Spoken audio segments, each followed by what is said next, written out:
Hello friends, आप सभी का स्वागत है मेरे यूट्यूब चैनल हिंदी विद्या शिक्षा पर। जैसा कि पिछले चैप्टर में हम कर्ण के बारे में पढ़ चुके हैं, अब हमारा चैप्टर नंबर 5 यानी कि मधुमक्खियाँ। मधुमक्खियाँ को तो आप जानते ही होंगे। चलिए, बहुत इंटरेस्टिंग चैप्टर है। उनके लाइफस्टाइल यानी कि उनकी जीवन क्रिया के बारे में हम पढ़ेंगे।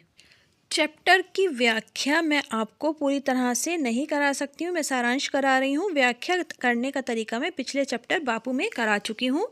वीडियो के डिस्क्रिप्शन में आपको इसका लिंक मिल जाएगा, पीछे जाकर देख लीजिएगा।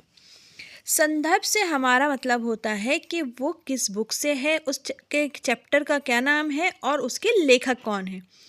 संदर्भ सारे व्याख्याओं का एक होता है और प्रसंग जो है वो अलग अलग होता है। प्रसंग वो होता है जो पैराग्राफ का व्याख्या हम कर रहे हैं उसमें क्या बताया गया है। तो सबसे पहले हम पढ़ेंगे कुछ जो है प्राकृतिक परिस्थितियाँ, यानी कि ऐसी सिचुएशन होती है कि जिनमें मधुमक्खियाँ अपने सामने पड़ने वालों को काट लेती हैं, जैसे कि हवा का तेज़ चलना, बादलों का गरजना, या जो है एटमॉस्फेयर या वातावरण में धुआं भरा होना। किंतु यदि माहौल बिल्कुल सामान्य हो तो उनके पास खड़े होने पर भी वह नहीं हमला करती हैं। तेज हवा चलने तथा बादलों के गरजने से इनके अंदर चिड़चिड़ापन आ जाता है और ये क्रोध से काटती हैं, यानी कि वो उड़ नहीं पाती हैं। वो आगे बढ़ती होंगी और हवा तेज होने की वजह से वो पीछे होती हैं, तो इस वजह से वो इरिटेशन की वजह से काट लेती हैं। किंतु यदि इनका मिजाज भड़कने वाला कोई काम ना किया जाए तो ये अपने काम में मस्त रहती हैं और इनके आसपास वालों से कोई मतलब नहीं होता है। बहुत इजी चैप्टर है, बहुत रिलैक्स होकर पढ़िए, कोई भी डिफ़िकल्ट नहीं है। आप आसानी से एक बार में समझ जाएंगे। आप आसानी से इसको समझते रहिए, व्याख्या करना बहुत आसान है।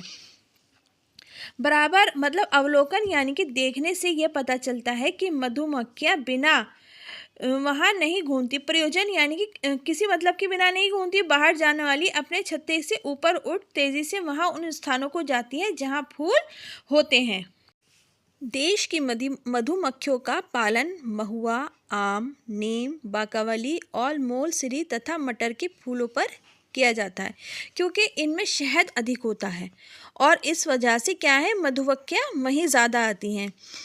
ऐसा होता है जब मधुमक्खी शहद लेकर या बोझ लेकर उस आती है, पराग भरकर उसके मतलब फूलों का रस लेकर आ रही होती है, तो बाहर वो मतलब आराम नहीं करती है। वो इतनी ज़्यादा मेहनती होती है कि वो आराम नहीं करती है। वो बाहर खड़ी हुई मधुमक्खियों को वो देती हैं और वापस से रिटर्न हो जाती हैं। कुछ मक्खियाँ घर पर ही काम के लिए होती हैं और हम अगर देखें तो जैसे कि आपकी बुक में भी दिया गया है कि हम इनको अलग अलग कैटेगरीज में डिवाइड कर सकते हैं। पहला है चौकीदार।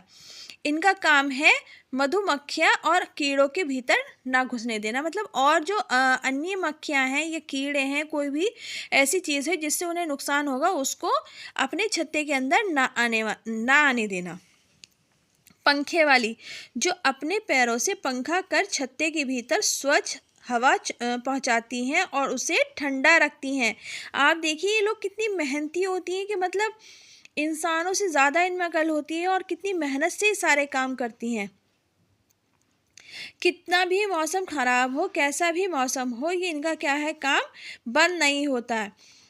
और जो है ये मक्खियाँ अपना काम तुरंत करती हैं और वायु जो है इतने मतलब पंखे से हवा करती रहती हैं जिससे कि इनका छत्ता ठंड रहे। और नेक्स्ट है हमारी सामान लेने वाली। ये दरवाजे के पास खड़ी रहती हैं और बाहर से आने वाली मक्खियाँ जो कुछ लाती हैं वो अंदर ले जाती हैं। मतलब मक्खियाँ जो लेकर आ रही है ना, हमारे बच्चों से आजकल के कह दो बेटा थोड़ा सा सामान ले आ, तो क्या वो कहते हैं थक गए, अब थोड़ा आराम करके जब दोबारा जाएंगे। लेकिन आप इन मक्खियों से सीखिए, इन मधुमक्खियों से सीखिए कि ये लोग आराम नहीं करती हैं और सामान लाती हैं और गेट पर जो मधुमक्खी खड़ी है उसको दिया और वापस से रिटर्न हो गई। फिर है नौकरानियाँ। सामान लेने वालियों में भी कैटेगरीज जो है डिवाइड है। पहली मधुमक्खी कैटेगरी है नौकरानियाँ, जो झाड़ पोंछ करती हैं और छत्ते के भीतर यानी कि अंदर सफाई रखती हैं। ये इतनी फिक्र से काम करती हैं कि मधुमक्खियों की नगरी यानी कि जो उनका छत्ता होता है उसके अंदर कोई भी डस्ट या कोई तिनका या पत्ता कुछ भी नहीं होता है। सेकंड है मोम का काम करने वाली मक्खियाँ। ये छत्ते के एक कोने में मोम का संग्रह, मोम संग्रह माने होता है इकट्ठा करना, यानी कि मोम को इकट्ठा करती हैं। राजमक्खियाँ जो दीवार और नए नए कमरे तैयार करती हैं। राज मजदूर होते हैं ना, आप लोगों ने देखा होगा, जो कंस्ट्रक्शन का काम करते हैं, उसी तरह से मक्खियों में भी राजमक्खियाँ होती हैं जो दीवार और नए नए कमरे तैयार करती हैं। मधु संग्रह करने वाली मक्खियाँ। मधु क्या होता है? शहद। और संग्रह यानी कि इकट्ठा करना, यानी कि शहद को इकट्ठा करने वाली मक्खियाँ। ये बहुधा छत्ते के ऊपरी हिस्से में काम करती हैं, यानी कि हमेशा ज़्यादातर। मधु इकट्ठा होने पर ये इसे कोठी में भर मोम और उसके मुंह बंद कर देती है। मतलब एक कम रूम के अंदर उसको भरती हैं और उसके मुंह को बंद कर देती हैं। दाइयाँ, ये बहुधा छत्ते के बीच के कोठों में बाल मधुमक्खियों के साथ रहती हैं, यानी कि अंडे से जो मक्खियाँ निकलती हैं या उनके लिए केयर टेकर समझ लीजिए, केयर टेकर कहेंगे इनको हम, वो होती हैं ये।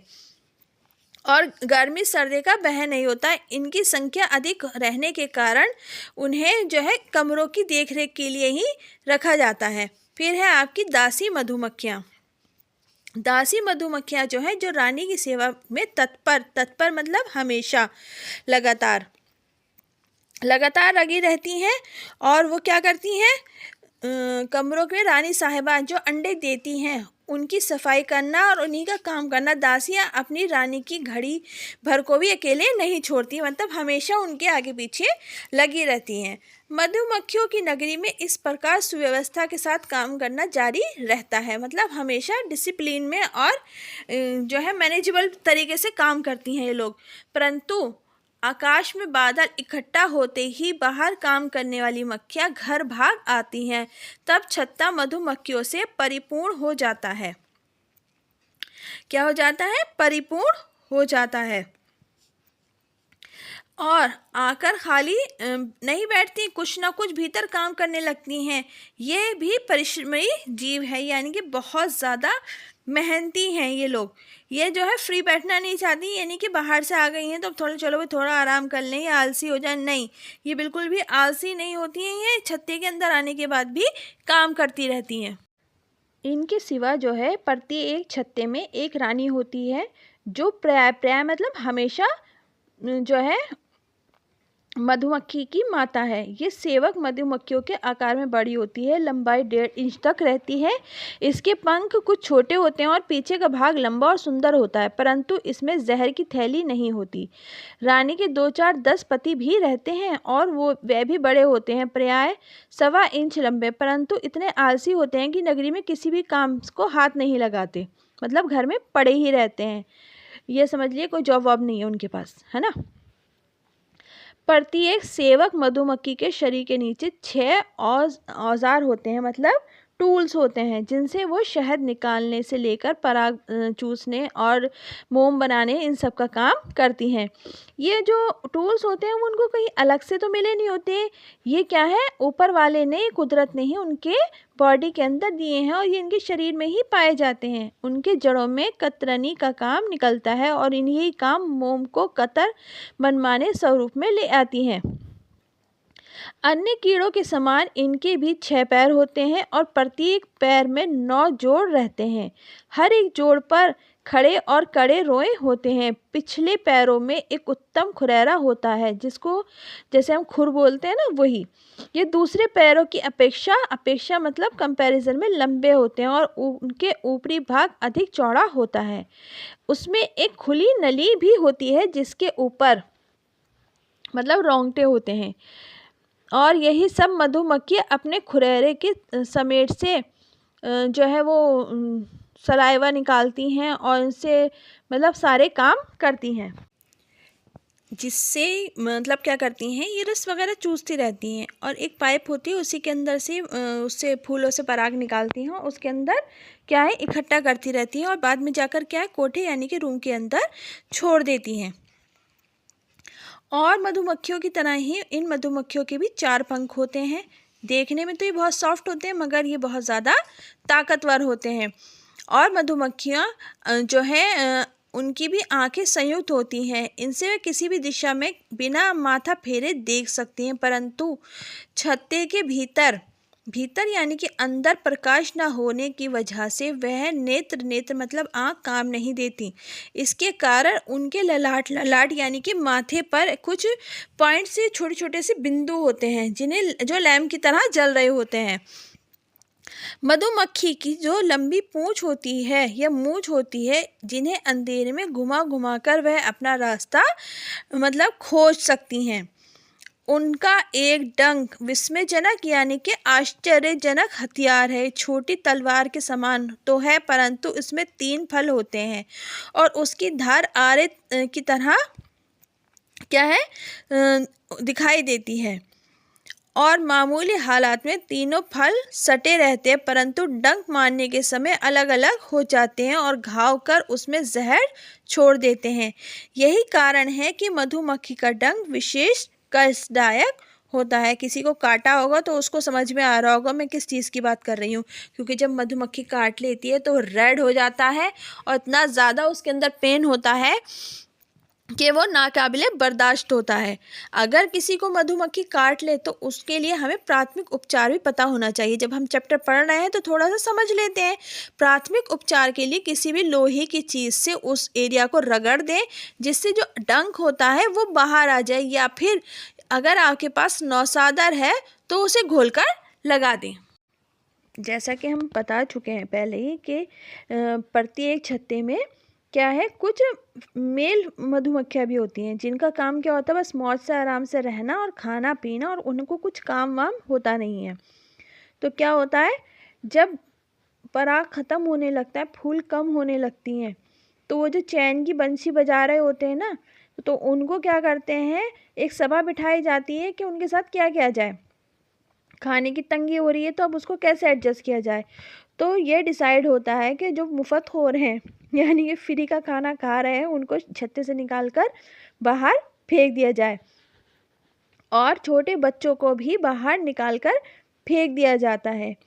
यही वजह है कि जो है इस तरह से मालूम होता है कि लोगों के साथ दृष्टता का व्यवहार किया जाता है, यानी कि बुराई यानी कि गलत व्यवहार किया जाता है।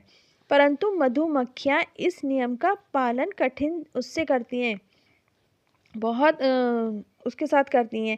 ये नहीं कि थोड़ा बहुत भी रहम खा लें, और वो क्या करती हैं अपने जो साथी होती हैं उनके लिए उपयोगी प्राणियों को लजतना ही चाहिए। मतलब जो कम उपयोगी हैं उनको बाहर निकालो और जो उपयोगी हैं यानी कि जो काम के हैं उनको रखो, उनके ही खाने पीने का ख्याल रखा जाए।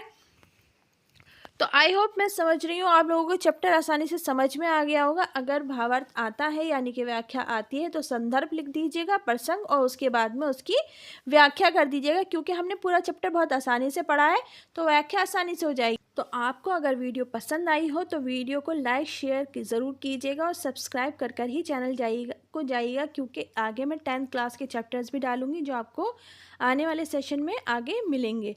तो अगर आप अपना वो जो है सपोर्ट मुझे देते रहेंगे, आप मुझे मोटिवेशन देंगे चैनल को सब्सक्राइब कर और वीडियोस को शेयर और लाइक कर तभी मैं आगे वीडियो बना पाऊँगी, क्योंकि आप लोग बहुत वीडियो मांग रहे थे तो मेरे पास तब उस वक्त टाइम नहीं था। अब मेरे पास टाइम है तो मैंने सोचा बाकी एग्ज़ाम चलेंगे तो आपको वीडियो दे दी जाए। तो अगर आपको वीडियो पसंद आई है तो चैनल को सब्सक्राइब करे बिना मत जाइएगा। धन्यवाद।